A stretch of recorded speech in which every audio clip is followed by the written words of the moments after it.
what I'm about to tell you just shows how broken our system is. Because, for example, there's a business owner in Wembley, Mala Power, I think her name is, who, like many of us, has had enough of waiting ages for NHS appointments. She's even apparently taken trips back to Asia just to get checkups. Meanwhile, right next to her shops, there's this massive hotel packed with all those illegal boot people, or asylum seekers as they're otherwise known, who get all the NHS care they need right there on their doorstep, with kind of NHS vans popping up all the time, it seems. It's like day and night difference, isn't it? And it really shouldn't be that way. And not surprisingly, the locals, like the rest of the UK, are left in the lurch, with some even planning trips abroad just to see a doctor.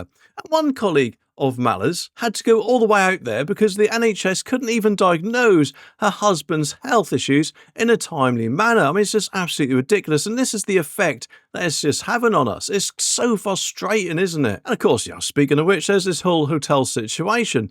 This is one of out of 200 being used by our government to house all these asylum seekers or legal boot people coming from the safe country of France. And the cost of it is just skyrocketing, isn't it? But, don't worry, because our government is saying that they'll somehow end it all by 2029. But let's face it, who knows how long that will take, especially with any delays that might just happen.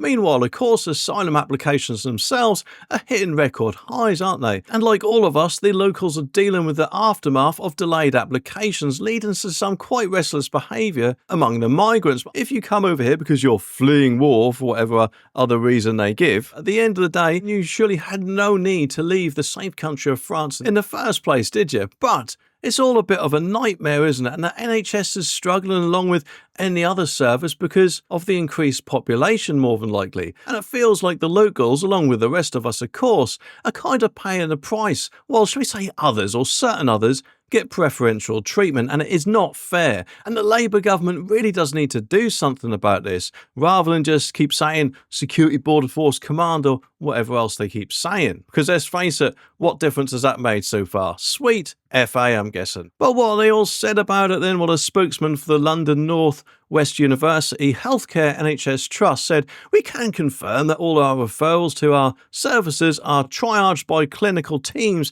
and prioritised in order of clinical need and the length of time on our waiting list. Immigration or asylum status is not a factor in how quickly someone will be seen by our services." It does seem it is if the NHS always seems to be there, but admittedly I could be wrong.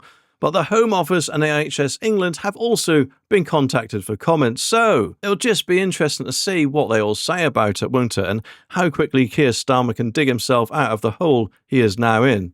But anyway, what do you think about this? Let me know down in the comments, and I'll be back very soon with some more videos, so make sure you click that subscribe button down there so you don't miss my next one.